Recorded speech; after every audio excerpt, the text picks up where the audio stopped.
नमस्कार, आप देख रहे हैं पल्स एनसीआर। आपके साथ मैं हूं गौरव अग्रवाल और वक्त हो चुका है हमारे खास कार्यक्रम राज संग्राम का। राज संग्राम में हम बात करेंगे आज दिल्ली विधानसभा चुनाव से जुड़ी आज की सबसे बड़ी खबर की, जहां बीजेपी ने अपने सीएम उम्मीदवार की घोषणा करते हुए डॉक्टर हर्षवर्धन के नाम पर मुहर लगा दी। इसे विजय गोयल के लिए एक झटके के तौर पर भी देखा जा रहा है, क्योंकि विजय गोयल अब तक खुद को सीएम पद की रेस में सबसे आगे मान रहे थे। दर्द यह भी है कि इस नाजुक वक्त में खुलकर विरोध करना भी मुश्किल में डाल सकता है। आज राज संग्राम में जानेंगे कि बीजेपी के शीर्ष नेताओं द्वारा लिए गए फैसले के क्या नतीजे हो सकते हैं, और जानेंगे कि क्या हर्षवर्धन के नाम के ऐलान के बाद विजय खेमे में भी है हर्ष।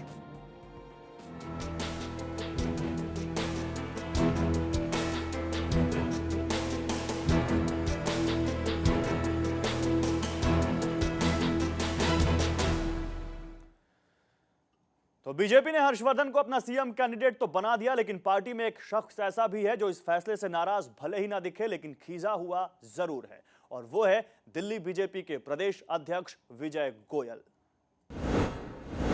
गोयल अपने 40 साल के कैरियर में ना कभी 1 मिनट घर बैठा है और ना बैठेगा, और इससे पहले भी बहुत फैसले होते हैं जो हमारे अनुकूल नहीं होते, उसके बाद भी मैंने पार्टी का कभी अनुशासन तोड़ा नहीं है। सुना आपने, गोयल साहब परिस्थितियों को दोष तो दे रहे हैं, लेकिन साथ ही ये भी कह रहे हैं कि पार्टी माई बाप है और उसका हुक्म सर आंखों पर है। सही है गोयल साहब, परिस्थितियों से मजबूत तो वाकई कोई नहीं होता, लेकिन 8 महीनों की ताबड़तोड़ मेहनत के बाद ये हलाहल विष का प्याला अगर आपने पिया है तो जरूर कोई अमृत का इंतजार तो आप कर ही रहे होंगे, और पार्टी भी अभी आपको माहौल बनाने का क्रेडिट तो दे ही रही है। श्री विजय गोयल ने भी अपने 9 महीने 8 महीने के कार्यकाल में भारतीय जनता पार्टी की जो सक्रियता इस दिल्ली प्रदेश में बढ़ाई है, आज सभी का आकलन यही है कि भारतीय जनता पार्टी इस विधानसभा के चुनाव में निश्चित रूप से विजय हासिल करेगी और यहां पर भारतीय जनता पार्टी की ही सरकार बनेगी। और अब इन तस्वीरों को देखिए, किस तरह हर्षवर्धन गोयल की गलबहियां कर रहे हैं। जानते हैं कि अगर चुनाव जीतना है तो गोयल को साथ लेकर चलना होगा, क्योंकि गोयल भले ही सीएम की रेस में ना हो, लेकिन पार्टी के प्रदेश अध्यक्ष वो ही हैं। उधर पार्टी के भीष्म पितामह की बातें भी बहुत कुछ कहती हैं। मैं आज प्रमुख रूप से अध्यक्ष जी को, पार्लियामेंट्री बोर्ड को और विजय गोयल को, जो इस समय हमारे दिल्ली के अध्यक्ष हैं, और उनके साथ साथ डॉक्टर हर्षवर्धन, विजय कुमार मल्होत्रा और ये तीनों जो लोग हैं कि जिन्होंने दिल्ली में लगातार काम किया है और आज यहाँ पर ये स्थिति पहुंचाई है और सहमति से पहुंचाई है, सब लोग एक मत होकर के पहुंचाई है। ये तय हो चुका है कि बीजेपी की सरकार आई तो मुख्यमंत्री हर्षवर्धन ही होंगे, लेकिन ये आज को देखकर तय हुआ है, और राजनीति में जो आज होता है जरूरी नहीं वो भी कल हो। परिस्थितियों को प्रतिकूल होने में ज्यादा वक्त नहीं लगता। Bureau report, pulse media. तो जो आज दिख रहा है हो सकता है कि कल ना दिखे, और जो कल हो चुका है हो सकता है आज ना हो। विजय गोयल जो कि अभी फिलहाल सीएम कैंडिडेट की रेस से बाहर हैं, लेकिन एकदम से चूक गए हैं ये नहीं कहा जा सकता। लेकिन आइए बात करते हैं हर्षवर्धन की। बीजेपी में हर्षवर्धन को दिल्ली के सीएम कैंडिडेट के लिए घोषित कर दिया गया है। पिछले काफी दिनों से चल रही मचमच को देखते हुए बीजेपी ने पार्टी के ईमानदार चेहरे पर अपना भरोसा जताया है। बीजेपी में हर्ष खिलाएंगे दिल्ली में कमल। अब होगी शीला वर्सेस हर्ष की लड़ाई।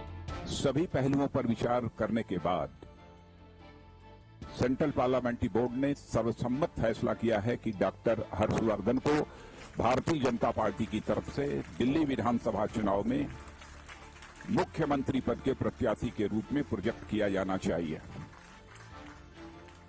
जहां तक डॉक्टर हर्षवर्धन का प्रश्न है, डॉक्टर हर्षवर्धन ने पार्टी प्रेसिडेंट के रूप में 5 वर्षों तक बहुत ही खूबसूरती के साथ अपनी जिम्मेदारी निभाई है। जी हाँ, आपने सुना ना, आखिर हाँ ना करते करते बीजेपी ने डॉक्टर हर्षवर्धन को दिल्ली में सीएम पद का अपना उम्मीदवार घोषित कर ही दिया। और ऐसा करते वक्त पार्टी ने इस बात का खास ख्याल रखा कि पार्टी अध्यक्ष विजय गोयल आहत न हो पाए। तभी तो हर्षवर्धन के नाम की घोषणा के साथ ही राजनाथ ने गोयल की तारीफ करते हुए उन्हें भी मक्खन लगाने की पूरी कोशिश की। अपने 9 महीने 8 महीने के कार्यकाल में भारतीय जनता पार्टी कि जो सक्रियता इस दिल्ली प्रदेश में बढ़ाई है, आज सभी का आकलन यही है कि भारतीय जनता पार्टी इस विधानसभा के चुनाव में निश्चित रूप से विजय हासिल करेगी और यहां पर भारतीय जनता पार्टी की ही सरकार बनेगी। डॉक्टर हर्षवर्धन एक ईमानदार छवि के मालिक हैं। दिल्ली की 3 बार सीएम रही शीला दीक्षित तेजी से बढ़ती आम आदमी पार्टी के केजरीवाल की लोकप्रियता के बीच बीजेपी को एक ऐसे चेहरे की तलाश थी जिसकी छवि साफ हो और जिस पर आम जनता विश्वास कर सके।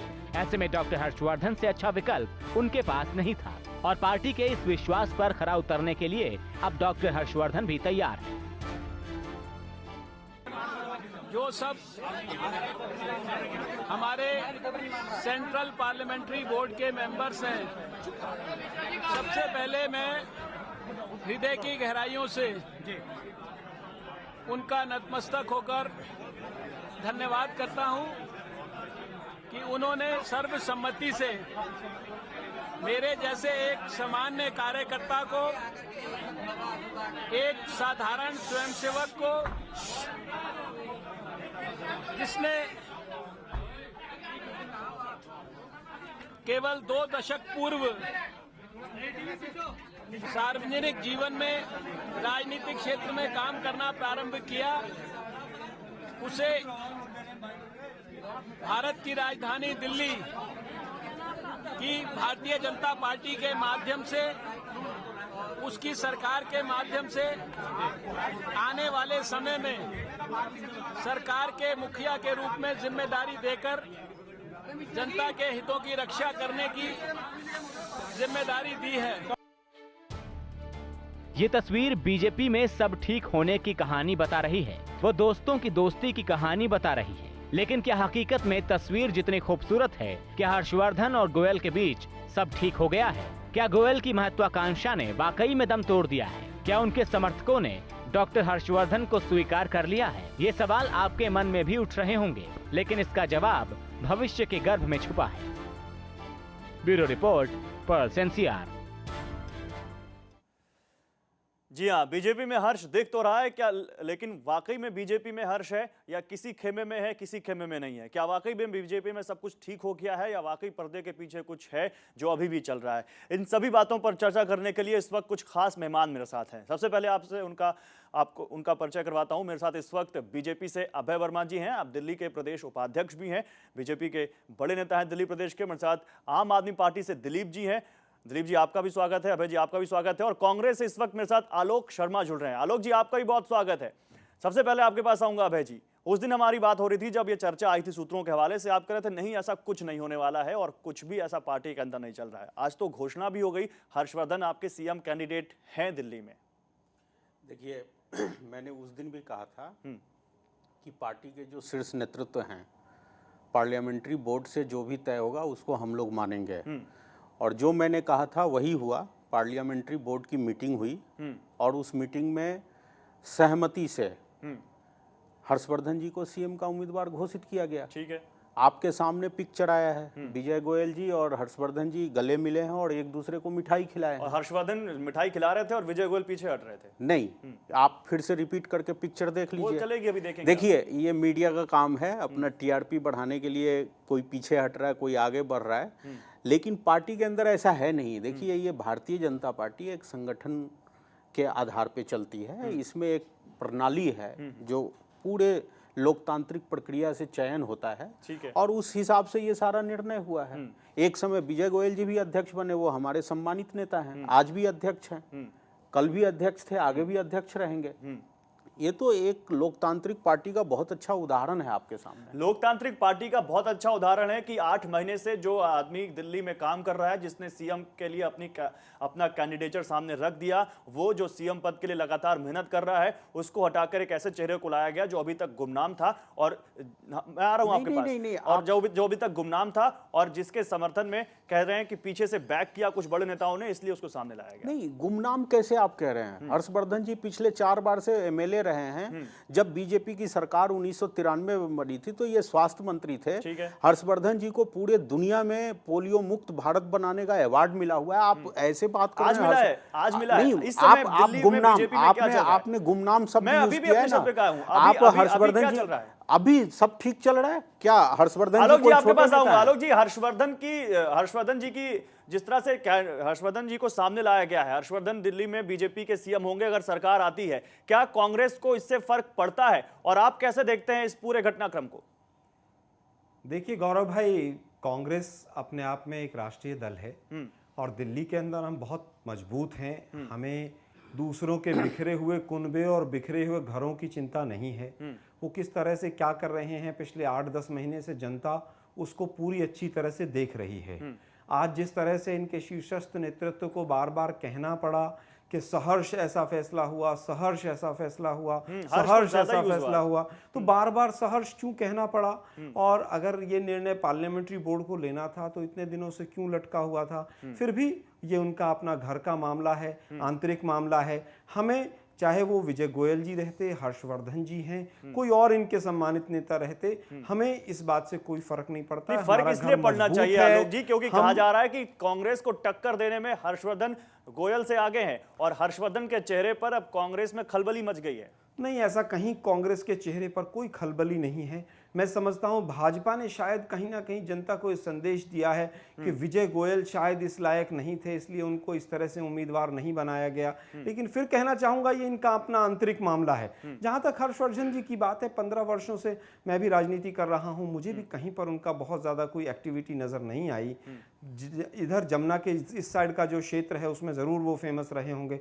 मैं समझता हूँ बवाना, कंझावला और जो बेल्ट हैं दिल्ली के, ढांसा बॉर्डर, शायद नजफगढ़, वो कभी जिंदगी में गए भी नहीं हो। तो मैं नहीं समझता कि उनको बहुत ज्यादा कोई दिल्ली का अनुभव है। आम आदमी पार्टी से पूछ लेते हैं, आ रहे हैं भाई जी, आम आदमी पार्टी से ही पूछ लेते हैं। कहा यह भी जा रहा है क्योंकि अरविंद केजरीवाल की छवि एक सॉफ्ट इमेज है उनके, और इसलिए कहीं ना कहीं विजय गोयल के बदले लाया गया है हर्षवर्धन को, क्योंकि उनकी भी बड़ी एक इमेज क्लीन है, सॉफ्ट है, और कहीं ना कहीं वो ज्यादा लोगों के बीच अपनी पहुंच बना सकते हैं।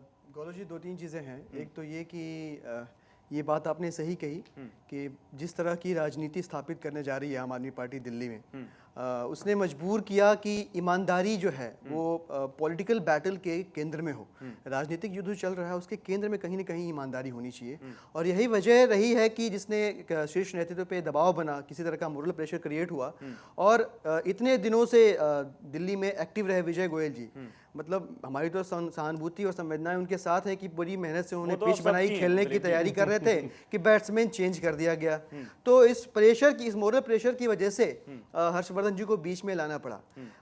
लेकिन कमोबेश स्थिति यह है कि हर्षवर्धन जी की हालत ऐसी है कि ऑलमोस्ट पिछले 1 साल की एक्टिविटीज़ को अगर देखिए, जिस तरह का हैपनिंग शहर रहा है, जिस तरह की घटनाएं दिल्ली में हुई हैं, चाहे निर्भया कांड हो, चाहे कोई भी प्रोटेस्ट रहा हो, विजय गोयल जी बढ़ चढ़ के आगे आते रहे हैं और पूरा प्रयास करते रहे कि दिल्ली के राजनीतिक पटल पे वो कहीं ना कहीं दिखते रहे। हर्षवर्धन जी उन सारे चित्रों से आपको गायब मिलेंगे, कहीं भी, और ऑटो वालों के साथ ऑटो चलाते भी दिखे, कहीं भी आपको नहीं दिखेंगे।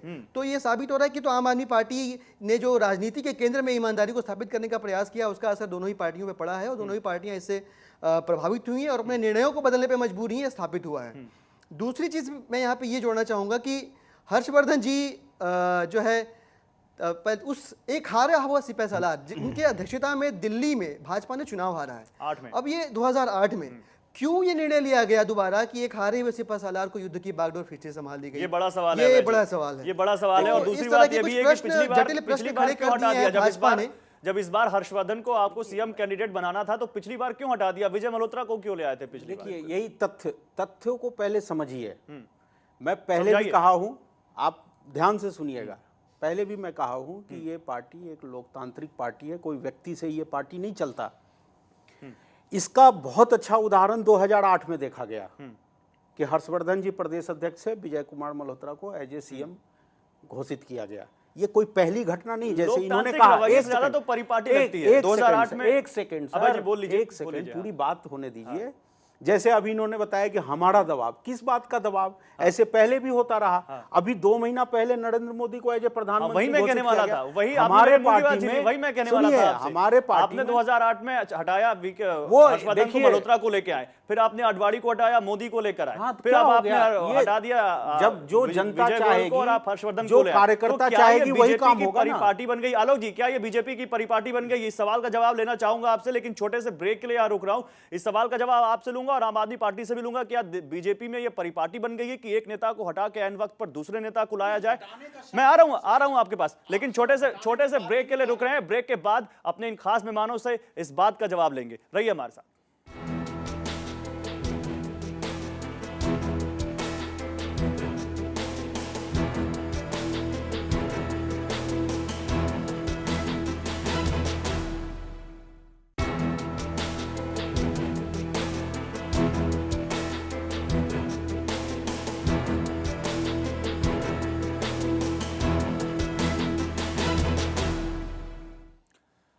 तो ब्रेक के बाद स्वागत है आप सभी का। चर्चा को आगे बढ़ाएं उससे पहले दिखाते हैं कि हर्षवर्धन को जब सीएम कैंडिडेट अनाउंस किया बीजेपी की तरफ से, तो उसके बाद क्या कुछ सियासी जगत से प्रतिक्रियाएं आई, देखिए। सभी पहलुओं पर विचार करने के बाद सेंट्रल पार्लियामेंट्री बोर्ड ने सर्वसम्मत फैसला किया है कि डॉक्टर हर्षवर्धन को भारतीय जनता पार्टी की तरफ से दिल्ली विधानसभा चुनाव में मुख्यमंत्री पद के प्रत्याशी के रूप में प्रोजेक्ट किया जाना चाहिए। जहां तक डॉक्टर हर्षवर्धन का प्रश्न है, डॉक्टर हर्षवर्धन ने पार्टी प्रेसिडेंट के रूप में 5 वर्षों तक बहुत ही खूबसूरती के साथ अपनी जिम्मेदारी निभाई है।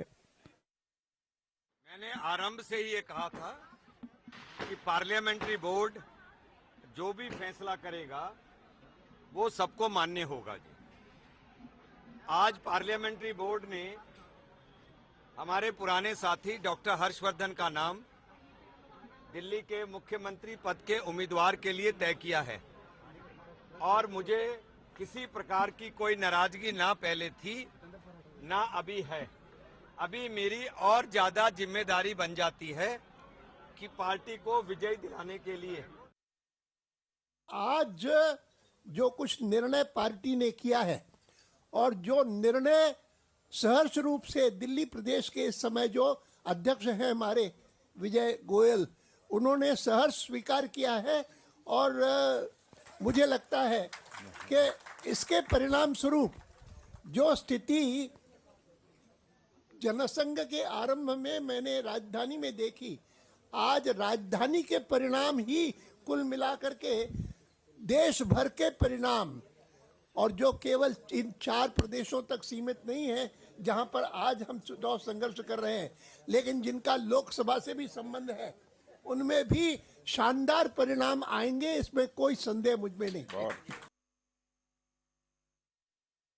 जी को, पार्लियामेंट्री बोर्ड को और विजय गोयल को जो इस समय हमारे दिल्ली के अध्यक्ष हैं, और उनके साथ साथ डॉक्टर हर्षवर्धन, विजय कुमार मल्होत्रा और ये तीनों जो लोग हैं कि जिन्होंने दिल्ली में लगातार काम किया है और आज यहाँ पर ये स्थिति पहुंचाई है और सहमति से पहुंचाई है, सब लोग एक मत होकर के पहुंचाई है, वो चाहे पार्लियामेंट्री बोर्ड हो या चाहे दिल्ली के हमारे सब साथी हो। मुझे लगता है कि बहुत खुशी की बात है, बहुत आनंद की बात है। घोषणा होने के बाद हमारा जितना पहले विचार था उससे कहीं ज्यादा भाजपा को समर्थन मिलेगा। 2/3 बहुमत से सरकार बनेगी। हर्षवर्धन जी निश्चित तौर पर मुख्यमंत्री होंगे, इसमें कोई संदेह नहीं। कहा जा सकता है कि बीजेपी में एकता नहीं दिखाई अब एकता पूरी दिखाई देगी, जब तक फैसला नहीं होता तब तक पूरी तरह से कहा नहीं जा सकता। अब फैसला हो गया है तो पूरी एकता होगी और सभी पार्टी मिल करके काम करेगी।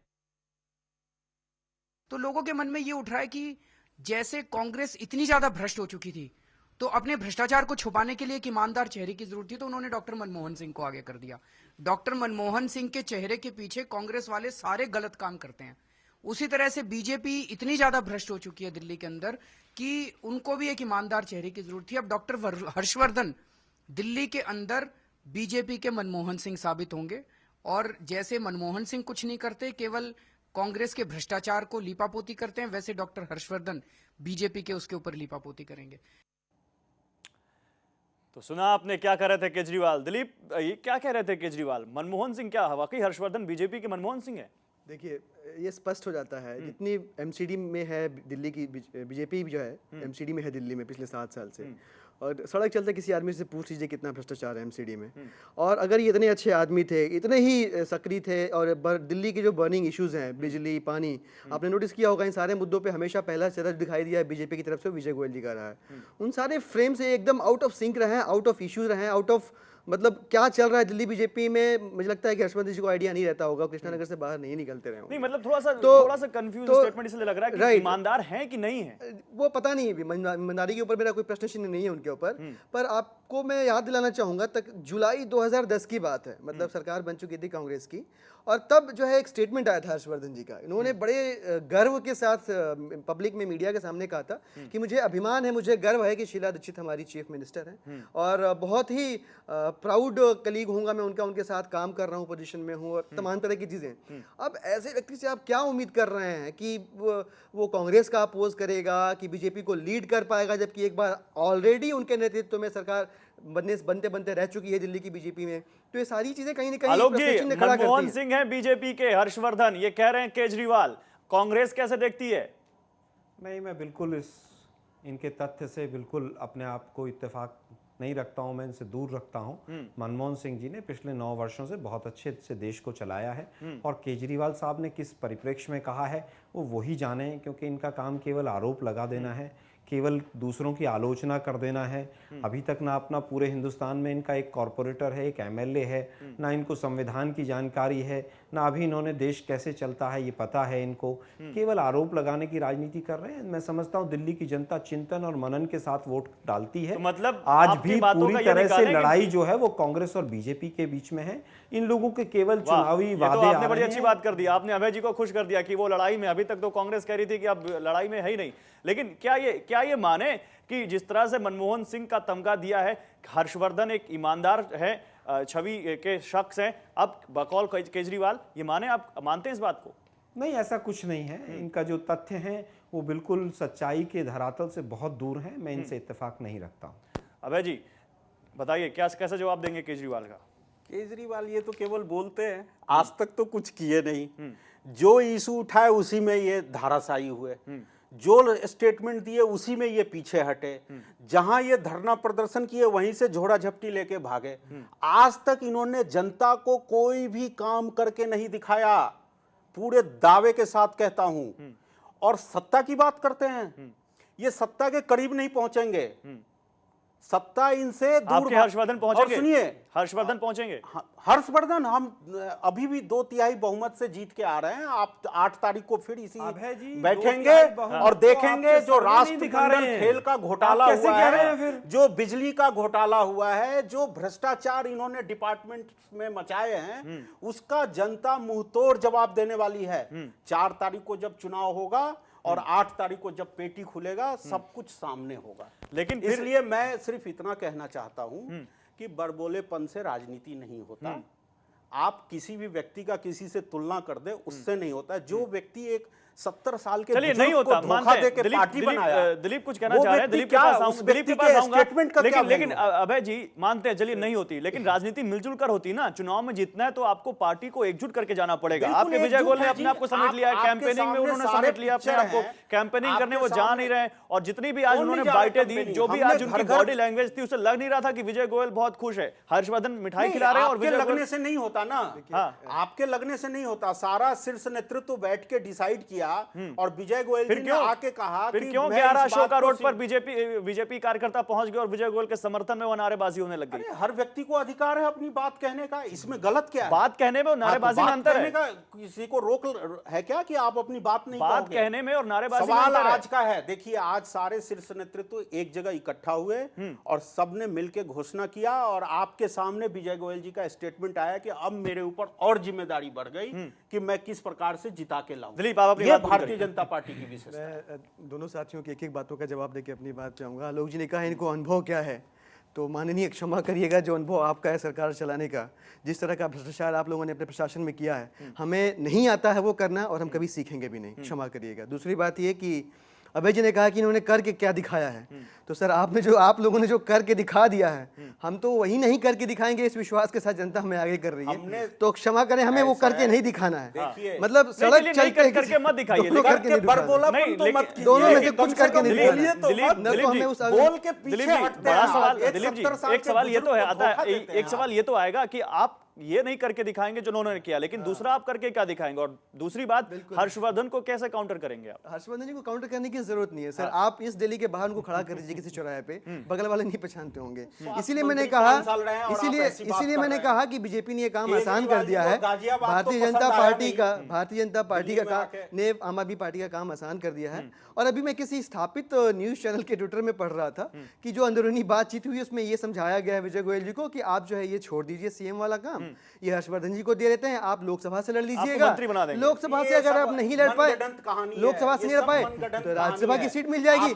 मतलब आप तो उस व्यक्ति की धज्जियां उड़ा रहे हैं जो पिछले 8 महीने से आपको स्थापित करने का प्रयास कर रहा है कि लोकसभा नहीं तो राज्यसभा, राज्यसभा नहीं तो निगम पार्षद ही सही, कुछ न कुछ तो आपको मिल ही जाएगा। ऐसी मतलब दुखद है, कोई प्रमाण है क्या? दुखद, फिर वही बड़बोलेपन की बात कर रहे हैं आप। जरूरत से सियासत में अगर प्रमाण देना पड़े तो बात ही नहीं हो पाएगी अभय जी। अगर हम सियासत में सबूत आने लग जाए, में भी तथ्यों के आधार पे बात आलोक जी बहुत छोटा सा रिएक्शन, बहुत छोटा सा रिएक्शन, गौरव भाई मैं कह देना चाहता हूं, भाजपा का ये अपना अंदरूनी मामला है। उन्होंने ससम्मान हर्षवर्धन जी को डिक्लेयर किया है। नहीं, लेकिन क्या आपको लगता है कि जिस तरह से पिछली बार बीजेपी हार गई थी चुनाव में और उसका एक बड़ा कारण ऐन वक्त पर इस तरह से कैंडिडेट बदलना था, क्या इस बार भी ऐसा कुछ हो सकता है? मैं समझता हूं भाजपा और आम आदमी पार्टी कहीं पर भी किसी रेस में नहीं है। दोनों कांग्रेस चौथी बार सरकार बनाने जा रही है। दिल्ली की जनता इस बात को जानती है क्यों बदला गया, किसको बदला गया। जब नगर निगम 15 साल सबूत हैं और हमारे इरादे बहुत मजबूत हैं। चलिए अभय जी तो को तैयार नहीं है कि वो हारेंगे और वो कह रहे हैं कि आज का जश्न जो हुआ है इसमें कहीं कोई दो राय सीएम नहीं कैंडिडेट नहीं चुना गया है, वो सीएम चुन लिया गया है, वो ऐसे खुश हैं। लेकिन बड़ा सवाल अपने मुंह में मिट्टू बनने से कुछ नहीं होता। और इसी तरह समय खत्म हो चुका है। बहुत शुक्रिया आपका, बहुत शुक्रिया आलोक जी आपका, अभय आपका बहुत शुक्रिया और दिलीप जी आपका बहुत शुक्रिया। कुल मिलाकर बीजेपी तो यह मान रही कि उसने आज सीएम पद के लिए उम्मीदवार नहीं चुना है बल्कि सीएम चुन लिया है। लेकिन अपने मुंह मियां मिट्ठू बनने से कुछ नहीं होगा, जाना होगा जनता के बीच और जनता क्या सहर्ष हर्षवर्धन को स्वीकार करेगी और विजय उनको देगी, ये बड़ा सवाल है। और क्या विजय गोयल जिस तरह से 9 महीने से काम कर रहे थे वो काम आज करेंगे वो, ये भी एक बड़ा सवाल है। फिलहाल इन सारे सवालों का जवाब भविष्य के गर्भ में है और इंतजार करना होगा 8 दिसंबर का। तब तक आपको सारा अपडेट देंगे और 8 दिसंबर को भी जो होगा पहुंचाएंगे। फिलहाल दीजिए इजाजत, राज संग्राम में आज बस इतना ही।